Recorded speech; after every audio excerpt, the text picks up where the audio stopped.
Estamos en este sábado, llegó la hora de decir la verdad, de llamar las cosas por su nombre, de decirle a lo bueno, bueno y a lo malo, malo. Y tenemos hoy el grato honor de tener a 3 especialistas, personas que están trabajando, pero no solamente eso, sino que tienen precisamente ellos la experiencia y el profesionalismo para tocar estos temas. La doctora Indira, no vayamos a confundir su juventud. Ella ha sacado un doctorado en migración en una universidad mexicana. Y yo quisiera preguntarle de forma directa, y esta pregunta lanzarla también a los 3 panelistas que tenemos en este día. ¿Cuáles son las verdaderas causas? Ya el licenciado Leonardo mencionó 3, pero sé que por el trabajo que desarrollan cada uno en las instituciones diversas en las que están, ellas tienen experiencia. ¿Cuál es el problema? ¿Dónde nace? ¿Por qué la gente se está yendo? Hay unos cambios. Después del MIS, decía el licenciado Leonardo, bueno, cambió un poco. Yo creo que podemos ampliar este espacio. Doctora Indira. Bien, como ustedes mismos lo mencionaban ahorita, ¿verdad? El 1998 con el huracán MIS indica como que un punto de quiebre donde se empieza a disparar la migración hondureña hacia Estados Unidos. La característica, digamos, de la migración, incluso en esta época, también en esta misma época, se dispara la migración interna, porque hay que recordar que es aquí donde se da un poco, digamos, que aparecen las maquilas en las ciudades, entonces hay mucha migración del campo a la ciudad. También en este periodo hay muchas medidas económicas que empiezan como que a asfixiar a la población. Se está aquí, de hecho, la vida de la población hondureña en servicios básicos, salud, educación, ya eran malos, pero en este periodo de los 90, también con los programas de ajuste estructural, hay un deterioro, una profundización de esa precariedad que ya se vivía, y el huracán Mitch también como que lo viene a empeorar. Y hay datos también, pueden buscar informes económicos de esta época, donde también se revela otro mal que ha estado junto a lo que es la administración de las instituciones gubernamentales, que son, digamos, escándalos de corrupción. Hay informes que establecen cómo en esta época también fueron muy mal manejados estos recursos. Ahora, esta podríamos hablar que es una primera década, porque también la migración hondureña la podemos ubicar significativamente en las últimas 3 décadas. Y podemos hablar de una segunda década también, que todavía hay migración de adultos. Ahora, a partir del 2010 más o menos, empieza como que a transformarse ese perfil migratorio. Ya no son los hombres adultos solos, ya no son, digamos, la esposa, los hijos que se quedan acá en casa esperando, sino que también empiezan a aparecer en la migración hacia Estados Unidos unidades familiares. Estados Unidos las registra a partir del 2012. Ese es lo único, y esa es otra cosa también, que hay como que debilidad en los números. Claro, no se puede contabilizar todo, porque uno de los objetivos de la gente que se va es como mantenerse invisible, pero invisible porque en realidad la movilidad humana no es tratada como un derecho. Hay tratados internacionales, hay discursos que defienden esto, incluso desde la parte eclesial tenemos una teología de las migraciones, pero en la práctica los hombres y las mujeres que se desplazan son despojados de todo derecho, entonces tienen que recurrir hasta esconderse. Y lo fatídico de esto también es que no se desconoce el drama que vive la gente en el tránsito. Se sabe que pueden morir, se sabe que pueden ser víctimas de redes de narcotráfico, de trata de personas, de violaciones y un largo etcétera, etcétera. Pero aún así se les despoja de este derecho de la movilidad. Entonces, en los registros mexicanos no encontramos familia, en los registros hondureños también no hay registro de las unidades familiares que salen enteras. Esto se pudo ver incluso durante las caravanas migrantes. Familias que iban enteras, no solo madre, padre, iban abuelas, iban tíos, pero esto no se da solo en las caravanas migrantes. En un estudio que hice solo sobre familia, pude identificar esto y miren, lo triste también, aparte salen niños y niñas no acompañados. Un motivo puede ser de reunificación familiar, ¿verdad? Pero a esto también le podríamos atribuir, al hacer un análisis más profundo, profundo es que esta gente que está en Estados Unidos también, porque también he hecho entrevistas con gente que está allá, no quiere regresar. Porque la visión que hay es una visión de desesperanza sobre, digamos, la violencia, sobre la salud, sobre la educación. Me decía uno de los padres que se llevaba a sus hijos, que se fue toda la familia, se fueron 2 hijos, la mamá y el papá. Y me decía, lo que pasa es que, mire, si se enferma mi hijo aquí, eso es una sentencia de muerte. Porque aquí no me lo van a tratar como me lo decían que ir a los hospitales públicos era como asegurar que usted se iba a morir. También una certidumbre permanente que viven estas familias que se van, es que tienen como que ese miedo latente de que a sus hijos siempre les puede pasar algo estando aquí en Honduras. Entonces me decían, o sea, es cierto que en el camino nos puede pasar algo. Y es como, ellos mencionaban una palabra en las entrevistas que decía desación.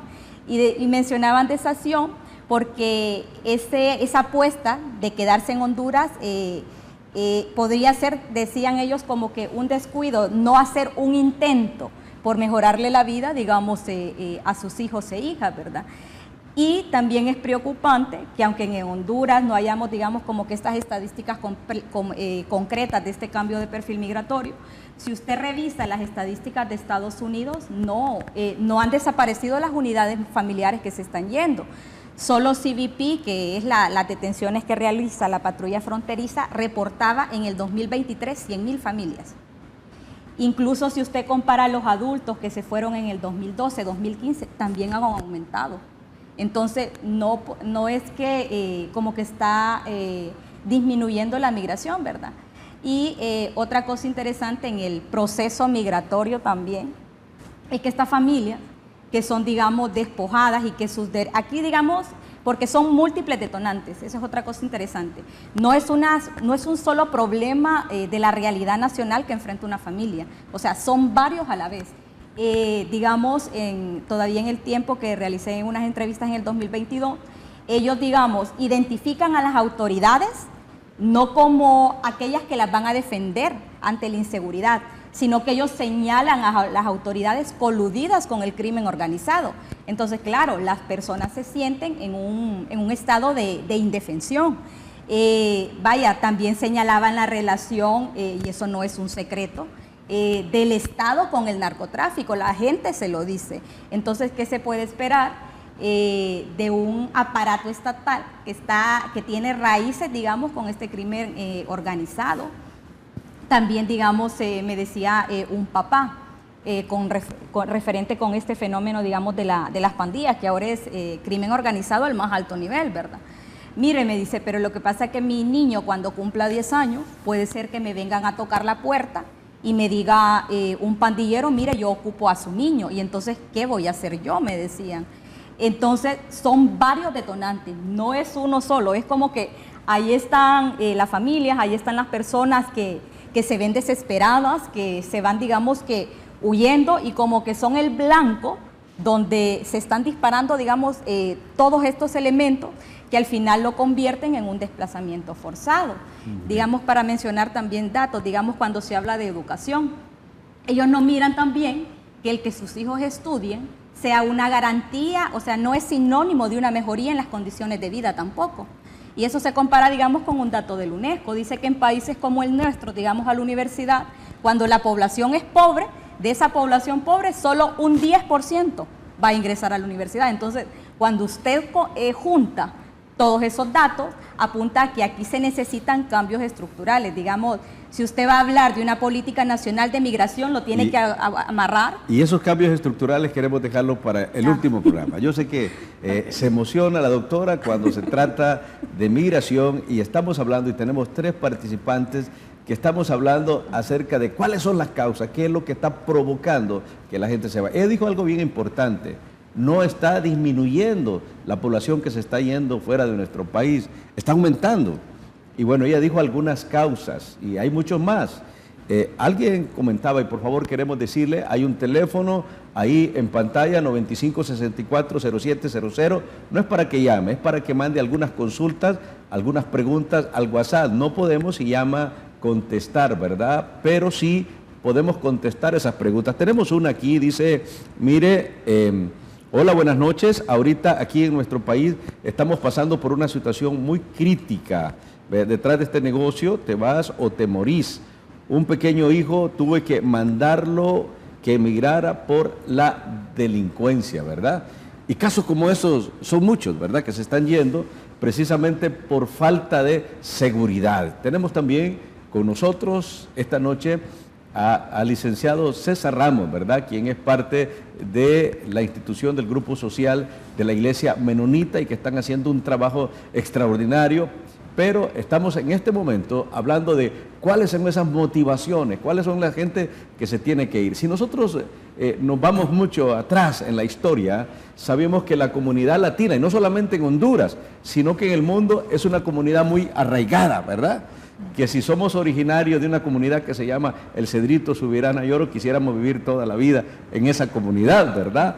Pero las situaciones, hay situaciones que están provocando que la gente deje su lugar de origen y se vaya para otro lugar. En algunas ocasiones no es que es malo eso, lo malo es cuando esto se hace de manera forzosa o se obliga por algunas condiciones negativas. Según la experiencia, el licenciado César Ramos, ¿qué nos puede decir acerca de estas fuentes que están provocando que las personas salgan fuera de nuestro país? Bueno, ya se han señalado algunas de estas razones. En realidad el problema migratorio se convierte en un problema multidimensional, es decir, que tiene diversidad de causas y factores que lo provocan. Hay factores de orden estructural que tienen que ver con los aspectos económicos, aspectos políticos y aspectos sociales, y ahora se añade también aspectos ambientales. Algunos histórico-estructurales y otros factores también coyunturales que tienen que ver con las nuevas emergencias, las nuevas dinámicas sociales que se están dando, sobre todo en América Latina, como consecuencia de modelos de desarrollo, en este caso un modelo neoliberal extractivista, por ejemplo, que ha generado, en caso de Honduras, en 40 años, una concentración excesiva de la riqueza en pocas familias, y un empobrecimiento bastante elevado de más del 64% de la población hondureña. Entonces, la pobreza se constituye en una razón por lo que la gente decide migrar en busca de mejores condiciones y oportunidades de vida. El elemento, por ejemplo, del empleo. La tasa de empleo en Honduras realmente está por debajo de la oferta de mano de obra que hay en el país. Lamentablemente las personas jóvenes principalmente, que son el más importante recurso que tenemos, se ven en la necesidad de irse porque no hay empleo en Honduras. Creo que anda alrededor de un 12-15% la tasa de desempleo en el país, y el subempleo hace unos 2-3 años atrás estaba alrededor del 66%, es decir, muchas personas ocupadas en puestos de trabajo que no corresponden con su formación, con sus competencias, con sus habilidades. Y a eso le agregamos el empleo precario. Es decir, en Honduras hay gente que aunque esté trabajando en una empresa, en un centro laboral, aún así decide tomar la ruta migratoria. ¿Por qué? Porque los salarios no son suficientes para satisfacer las necesidades básicas de la familia. ¿En cuánto está el salario mínimo, por ejemplo, en Honduras actualmente? Entre 12,000 a 15,000 empiras. El costo de la canasta básica realmente está por encima del precio del salario mínimo. Puede andar entre 15 a 18,000 empiras. Aquí la quieren disfrazar a veces el gobierno y a veces el sector privado, pero en realidad uno se da cuenta que el índice inflacionario en el país se ha elevado a tal grado que se ha encarecido el costo de la canasta básica. Entonces, la razón económica sigue ocupando el primer lugar para obligar a mucha gente a tener que emigrar. Imagínense que nosotros hemos estado en reuniones con gente del Departamento del Trabajo de los Estados Unidos y ellos mismos reconocen que una persona migrante en situación irregular en Estados Unidos tiene un ingreso mensual o semanal entre 8 a 10 veces más alto que lo que podría ganar esa misma persona en Honduras, en algún oficio, por ejemplo en la construcción, en la mecánica, en electricidad, en cualquier área de trabajo.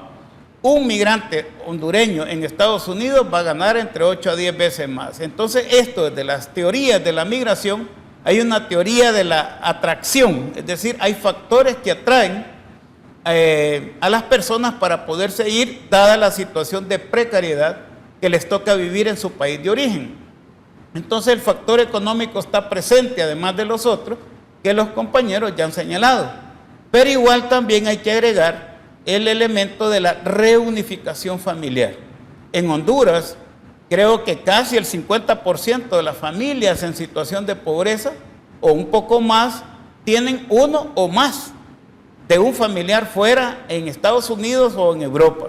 Entonces, estos que han migrado y que más o menos han logrado encontrar un empleo y están teniendo un ingreso que les permite cubrir en alguna medida sus necesidades, están mandando a traer a sus hijos, los hombres mandando a traer a sus hijos, a sus mujeres, a sus parientes, a sus primos, a sus hermanos. Entonces, el factor de la reunificación familiar también constituye otro elemento importante a tener en cuenta del por qué la gente se está yendo.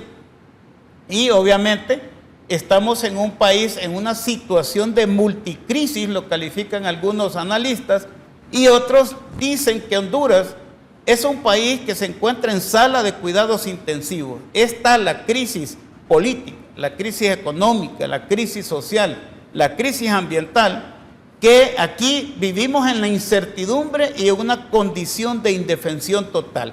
Frente a una realidad como esta, en la que no le genera ninguna posibilidad a las personas de resolver sus necesidades básicas, sin duda, ya más que un derecho, se ven en la obligación de tener que huir, ya no migrar, huir de la realidad lamentable que se vive en Honduras. Pongamos el ejemplo, aquí en una ciudad como San Pedro Sula, si un joven o una pareja joven quiere obtener una casa, una vivienda, por ejemplo, definitivamente casi es imposible poder tener acceso a una vivienda digna, porque los costos son demasiado elevados y los salarios, la persona no califica para poder tener crédito para una vivienda o para un terreno. Entonces, eso solo es posible si se logra ir y luego puede mandar a hacer su casa y mejorar algunas de sus condiciones materiales de vida. Entonces, por el otro lado están los factores de expulsión, pero también los factores de atracción, porque quiero cerrar esta parte diciendo que hay en el imaginario colectivo de la población y especialmente de los jóvenes una idea también puede ser de fantasía de que en el norte está el paraíso terrenal, es allá donde está el becerro de oro. Que solo hay que ir a recoger los dólares. Que solo hay que ir a traer los dólares. Ahora hay una como suerte de ideología, diría yo, instalada en el imaginario colectivo de la población que hace creer que en Estados Unidos hemos tocado el cielo. Y cuidado con eso, porque habría que ver cuál es nuestra tierra prometida. Si Dios nos ha puesto en esta tierra, aquí tenemos los medios, tenemos los recursos, pero tenemos que administrar eficientemente, de manera justa, de manera equitativa, los recursos que Dios nos ha proveído para que podamos tener una vida digna, una vida abundante. Pero lamentablemente se ha instalado en la población una idea, yo diría de fantasía, de que en el norte, pues todo mundo va a salir de sus problemas. No es cierto. La realidad que viven muchos compatriotas en Estados Unidos también es dura. Hay mucha gente que no se puede ni regresar al país porque no tiene la capacidad económica. Y no saben los familiares acá el sacrificio que deben de hacer nuestros hermanos allá en la diáspora en Estados Unidos para poder mandar una pequeña remesa. Y cerrar con eso, la remesa viene a ser un oxígeno, una válvula de oxígeno en un país en multicrisis que viene a dar sustento a nuestro aparato económico productivo. Lamentablemente se le sigue viendo con discriminación y criminalizando a las personas en situación de migración irregular. Bueno, muchas gracias. Yo creo que nos ha dicho dos puntos bastante importantes, ¿verdad? Uno es la expulsión, pero otro también es que hay un imán, hay una atracción, ¿verdad? Y esa atracción podría ser ficticia. Si lo remontamos a la Biblia, vemos, por ejemplo, cómo la familia de José, en un momento determinado, donde Dios les ha dicho que permanecieran, que ahí era su nación, que ahí era esa tierra prometida, que ahí iba a fluir miel, pero ellos desconfiaron, que dudaron en fe y se fueron hacia Egipto. ¿Y qué les costó? 400 años de esclavitud, ¿verdad? Me gusta cómo lo ha tratado el licenciado César, porque a pesar de eso que puede ser ficticio, en algunos se vuelve una realidad, pero nuestra mirada siempre debe estar puesta en Dios, que nos dé esa sabiduría para que cualquier decisión que tomemos la hagamos apegada a su voluntad, que es buena, agradable y perfecta. Agradecemos a aquellos que nos están mandando mensajes, preguntas a través del 956407. Y tenemos aquí una observación y nos dicen: buenas noches, felicidades porque ustedes son la voz de los que no podemos hablar. Una doctora, una gran verdad está hablando, dice. Pero mucho del dengue que pasa con estas colonias donde hay aguas negras, hoy de la colonia Flor de Cunas, y acá hay miles de zancudos en estas 10 colonias totalmente abandonadas por la municipalidad. Yo creo que ahí, más que una pregunta, nos está haciendo una observación, ¿verdad? Que las condiciones negativas, acordémonos que en este momento hay mucha gente que está muriendo con el dengue, ¿verdad? Y realmente no se están tomando todas las medidas necesarias para cuidar, para que la salud sea un tema prioritario y evitemos. Alguien decía que bueno, yo me voy porque mi hijo es muy caro aquí y allá puedo encontrar condiciones diferentes. Podría ser real y podría no ser real. Queremos decirle a las personas que no podemos contestar las llamadas, pero sí que nos manden a través del WhatsApp del 95640700 sus consultas, sus observaciones y las estaremos leyendo.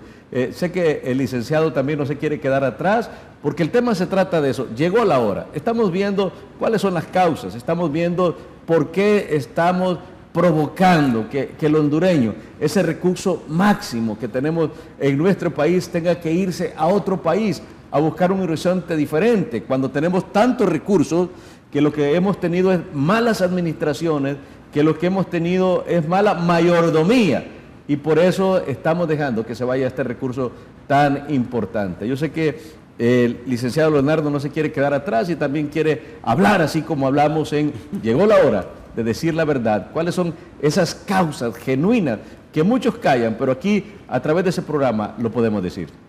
Sí, realmente han sido bastante amplios, ¿verdad, César e Indira? En cuanto a estas causales que ellos logran identificar, pero yo lo quisiera resumir en 4 palabras, ¿verdad? Somos un pueblo sin esperanza. O sea, uno revisa cada vez que hay una gran ola, por ejemplo, de migración, 98, un problema climático que se repite años después igualito, ¿verdad? Siempre se inunda. 2009, Indira decía, en 2010 empezamos a registrar familias enteras yendo, un problema político que cuesta vidas humanas y un conflicto que duró un año después del golpe de Estado.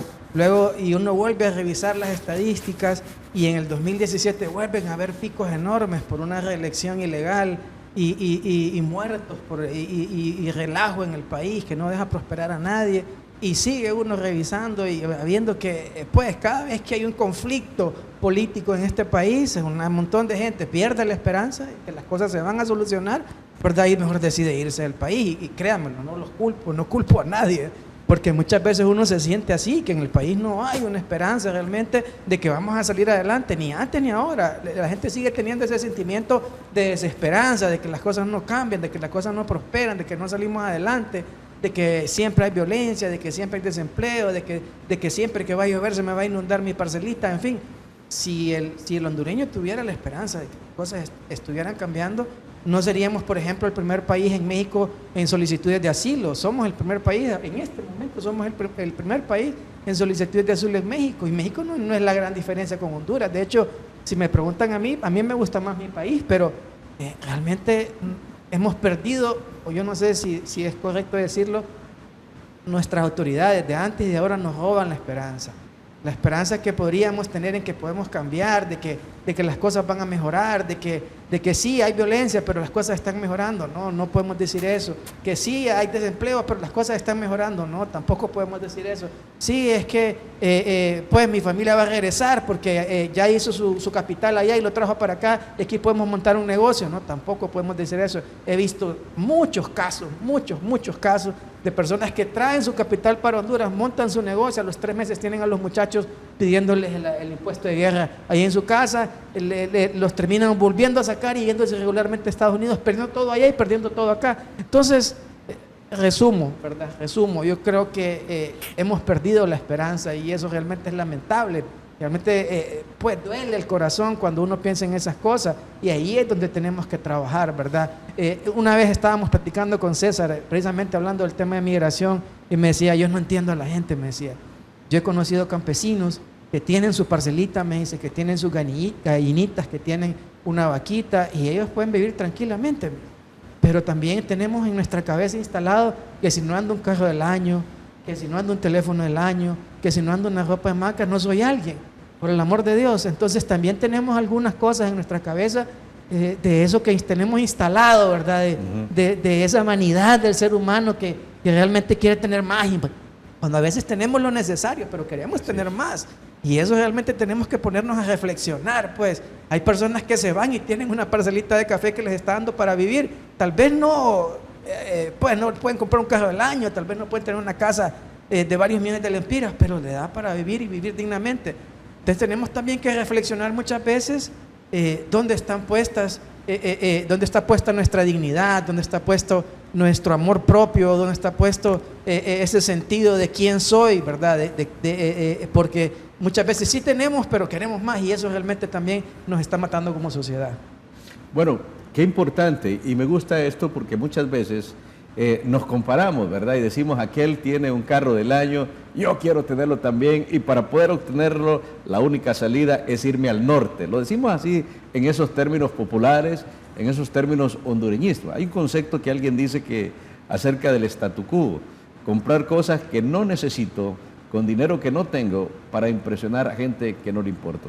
Estamos hablando hoy en este foro, llegó la hora de la migración y su impacto. Yo quisiera que en 2 minutos cada uno de ustedes me dijeran cuál es el impacto negativo. Yo creo que la migración no solamente tiene impactos negativos, tiene impactos positivos. César lo pudo decir y dijo, hay un atractivo, ¿verdad? Para algunos es ilusorio, para otros es una realidad. Pero quisiera que en 2 minutos cada uno de los panelistas aquí invitados nos dijera cuál es lo que ustedes visualizan como lo más negativo acerca de esta migración que en algunos casos se vuelve forzada, ¿verdad? Que bien, porque ha cambiado de alguna manera y ahora la migración, decía la doctora, pues es en familia, ¿verdad? Ha cambiado y eso hasta algún punto de vista es bueno, ¿verdad? Porque normalmente cuando se va un esposo termina ese matrimonio destruyéndose, hijos que quedan a merced y son víctimas del crimen organizado. Pero en pocos minutos, antes de pasar al siguiente segmento, que en el siguiente segmento vamos a hablar de recomendaciones, qué es lo que puede hacer, qué es lo que puede hacer un gobierno, qué puede hacer la familia para que no nos vayamos de nuestro país, para que tomamos a Honduras como ese territorio que decía César, donde Dios permitió que nosotros naciéramos y que es el territorio que debemos nosotros esforzarnos para salir adelante. Así que en ese orden, César, la doctora y después Leonardo, hablando acerca de qué es lo negativo, porque estamos hablando del impacto que tiene la migración en nuestro país. Bueno, efectivamente, mire, hay muchos aspectos de carácter negativo que afectan la vida de la población y que vulneran sus derechos y su dignidad. Nosotros estimamos que de cada 10 personas que toman la ruta migratoria, probablemente 5 o 6 no logran alcanzar el sueño americano famoso y sufren en el camino una serie de vulneraciones. Son víctimas de maltrato, en el caso de las mujeres principalmente y de los menores pueden ser víctimas de abuso sexual, de acoso sexual, pueden ser víctimas en general las personas que quieren migrar de trata de personas, es decir, que son engañados, son estafados, la gente vende sus bienes o saca préstamos, hipoteca sus bienes para poder financiar, digamos, y pagar un coyote, y a veces estas redes de tráfico de personas les engañan. Muchas mujeres terminan siendo prostituidas, por ejemplo, en Guatemala, en México, son sometidos a trabajos forzados, no les pagan, son tratados de manera degradante, incluso para no hablar de las compatriotas que fallecen, que mueren, que pierden su vida en el camino, y que lamentablemente en Honduras y en la región no hay un sistema de información efectivo que nos permita registrar la cantidad de personas que fallecen en la ruta migratoria. Otros que pierden sus extremidades, que sufren pérdida de un brazo, pérdida de una pierna o de las dos piernas, que sufren accidentes, en fin, cuántas situaciones que enfrentan. Y el otro tema que está ahí también invisibilizado hasta ahora, que es el tema de las personas desaparecidas. Una vez vi yo un programa de televisión donde habían 3 mujeres, una esposa, una madre y una hija, donde comentaban que años de no saber nada de sus familiares, la esposa de su esposo, la madre de su hijo y la hija de su padre, que no se volvió a tener información, son personas desaparecidas en el camino de la ruta migratoria. Ahora en día se está hablando de que hay más de 90,000 hondureños en la diáspora solo en México. Si vemos los datos que recientemente se nos dieron, Honduras ocupa el primer lugar en solicitudes de refugio en México. Superamos a Cuba, superamos a Haití, superamos a Nicaragua, superamos a Venezuela. Esto es un indicador de una alerta roja que debe de obligar a las autoridades a poner atención a estos casos. Entonces, entre los factores negativos están los riesgos y los peligros a que se enfrenta la gente en este camino de la ruta migratoria, y probablemente que un 50-60% no logra el propósito y tiene que retroceder y termina perdiendo todos sus bienes y queda más endeudado. Muy bien, ¿verdad? Es un programa muy enriquecedor. También la doctora Indira nos va a decir acerca de, en 2 minutos, precisamente acerca de eso negativo que provoca la migración en nuestro país. Ya dijimos, no todo es negativo, pero tenemos que decir las cosas tal cual son. ¿Cuáles son esas cosas negativas? Quisiera, antes de darle chance de oportunidad a la doctora, nos dice buenas noches, bendiciones a todos los panelistas de su programa. El problema central de la migración es problema político de nuestro país. Tenemos gobernantes que no gobiernan para beneficiar al pueblo. El crimen organizado, la falta de empleo. Para los jóvenes, ya sean profesionales o no, necesitamos gobernantes buenos en Honduras, ¿verdad? Yo creo que es una realidad que estamos hablando precisamente acerca de eso, esos factores que precisamente negativamente, y no estamos hablando de este gobierno, sino de todos los gobiernos, ¿verdad? No hay una política efectiva para evitar que esto suceda. Doctora Indira. Bueno, creo que una de las cosas más tristes es que la mayoría de la población que se va del país también es población relativamente joven, de 20 a 35 años. Entonces se están yendo nuestros jóvenes, se está yendo también mucha gente que a pesar de tener, digamos, cierta preparación académica, aquí no encuentra campo donde desarrollarse. Entonces una opción pues es irse, ese podría decirse que es un impacto negativo.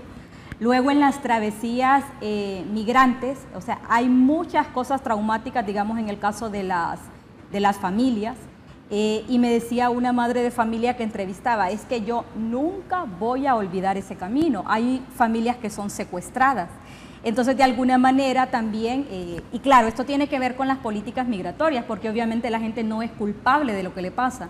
Pero las políticas migratorias que criminalizan a esta gente, pues alimentan también las redes criminales. Luego también ya cuando están en Estados Unidos, creo que otro impacto negativo que es cuando hay separaciones familiares, hay gente que pierde a sus seres queridos y no puede tener ese último instante como para irlos a enterrar por lo menos. Entonces, a nivel de duelos, quedan muchos duelos abiertos, ¿verdad? Que no tienen, digamos, la oportunidad de cerrarlo. Otro impacto negativo, digamos, de estas familias que se van también, es que, claro, cuando llegan allá no todo es color de rosa, ¿verdad? O sea, hay situaciones muy difíciles. No van a ir a encontrar dinero en las calles, ¿verdad? Hay un famoso, y queremos el paréntesis, ¿verdad? Llega alguien a Estados Unidos y llega cansado porque le tocó cruzar todo el desierto, ¿verdad? Y el primer día que llega encontró que habían $100 en el suelo, pero dijo, estoy muy cansado, hoy no lo voy a recoger, voy a empezar hasta mañana, ¿verdad? Y esa ilusión precisamente, aunque parezca un chiste, es la ilusión de muchos, ¿verdad? Que le hice ese paréntesis ahí a la doctora. Sí. Como le decía, digamos, hay casos de madres que, vaya, no pueden pagar una niñera cuando llegan y se han ido con sus hijos. En este caso de madres, familias monoparentales que se van. Entonces, son casos, digamos, conozco que dejan a su niña de 7 o 10 años en la casa sola porque no tienen para pagar una niñera. Otra cosa también, cuando se va a hablar de la migración, digamos que no se tienen los papeles, de la migración irregular, que es la mayoría en Estados Unidos. En la última encuesta de migración y remesas salió que, por lo menos en la migración reciente, que es la de los últimos 5 años, hay un 78% de la población que está allá que no posee papeles, o sea, está en condición irregular. También aquí usted, cuando esté en condición irregular en otro país, las condiciones laborales y los derechos no van a ser los mismos. Entonces también ahí estamos hablando de poblaciones que son violentadas en el origen, pero cuando llegan al tránsito, cuando llegan al destino, también son violentadas nuevamente. Entonces, como que todo el proceso migratorio en sí, eso es algo negativo de alguna manera, está cubierto de múltiples formas de violencia, en origen, en tránsito y en destino, porque no es bonito tampoco estar en una situación permanente de incertidumbre, porque yo no tengo un papel que me garantice que puedo estar ahí, entonces puedo ser deportado en cualquier momento, y ese también es un miedo latente. Muchas gracias, doctora, qué interesante, ¿verdad? Yo creo que estamos viendo esa parte negativa. Y cerrando con esta parte negativa, tenemos también de invitado hoy a Leonardo Pineda. Agradecemos de manera muy especial. Siempre que le decimos para una temática, bueno, ahí está presente. Así que, ¿qué es lo que el licenciado Leonardo Pineda mira como lo más negativo que podemos ver de la migración?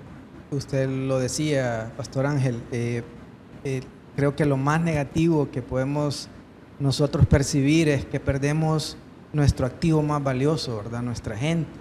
O sea, se habla de que en Estados Unidos puede haber hasta 2 millones de hondureños. Imagínense qué no podríamos estar haciendo con esos 2 millones de hondureños aquí, realmente trabajando duro y produciendo en nuestro país. Perder nuestra gente, perder no solamente los que no tienen, porque ahora también, y Indira me apoyará en esto, también hay gente que logra graduarse de la universidad, no encuentra trabajo en Honduras, personas talentosas, personas que inclusive lograron terminar sus estudios y prepararse y no encuentran trabajo, también se van. Entonces, ¿qué está pasando? Estamos perdiendo, como decía ella, nuestro presente y nuestro futuro con los jóvenes, con las personas que realmente pues ese talento humano que es lo más importante de cualquier país. ¿Y qué estamos perdiendo también? Fíjese que hay otra cosa interesante que pasa con este círculo perverso de la migración, que muchas veces aquellas personas que van a Estados Unidos logran hacer algún trabajo o logran tener un trabajo medio permanente, empiezan a mandar remesas, y las personas que reciben remesas en Honduras se acomodan, o sea, ya no quieren trabajar tampoco. Y ese es un gran problema también. El asistencialismo, ¿verdad? Lo que usted decía, o sea, bueno, estoy muy cansado, voy a recoger hasta mañana los $100. Bueno, aquí es igual, ¿verdad? No, mira, yo recibo mis 100, 200 dolaritos de mi tío, de mi pareja, de quien sea, y con eso estoy bien y con eso estamos pasando. Entonces no trabajan tampoco, y ese es un gran problema. O sea, estamos realmente como perdiendo ese activo más valioso que es la fuerza humana, ¿verdad? Tanto que se queda aquí como que la que se va para Estados Unidos, y eso es realmente lamentable. Bueno, y yo creo que algo bien importante que ha sucedido especialmente en la zona rural, los que somos originarios de la zona rural, vemos que se han vuelto en comunidades fantasmas, ¿verdad? Ya no hay jóvenes, los que tienen pequeños o grandes cafetales no tienen corteros, ¿verdad? Y bueno, la industria hondureña ha dicho que no hay albañiles. Sí, y por eso le decía que hemos perdido nuestro capital más importante, pues, y lo que usted está diciendo, Yo recientemente tuve también una entrevista esta semana, ayer y hoy tuvimos entrevista con algunos cafetaleros y nos decía, ya va a empezar la cosecha, ahorita en octubre empieza la cosecha más fuerte de café y dura 4 meses hasta enero más o menos, y no tenemos quien nos ayude a cortar el café. Y las personas que se les puede pagar, no les podemos pagar lo que ellos están pidiendo para subsistir. Entonces es terrible, y lo mismo nos decía un empresario de aquí que tiene una empresa manufacturera, nos decía, no podemos encontrar jóvenes, no quieren trabajar, no quieren ganar el mínimo porque dicen que no les alcanza, mejor prefieren irse a ver qué encuentran en Estados Unidos. Es realmente complicado que estemos perdiendo lo más importante, que es nuestro capital humano. Bueno, está tan importante el tema, pero llegó la hora. No solamente se trata de señalar, no solamente se trata de decir las cosas negativas, sino cuáles son las recomendaciones, qué podemos hacer para evitar esta migración tan grande que la población hondureña se está yendo, ¿verdad? Ya hablamos incluso del municipio número 10, del departamento número 19, ¿verdad? Porque la población es grandísima que está fuera de nuestro país. Después de estos mensajes comerciales, por favor no nos cambie, seguiremos con las recomendaciones de nuestros panelistas invitados el día de hoy para hablar acerca de la migración y su impacto. ¿Qué podemos hacer para evitar la migración en nuestro país?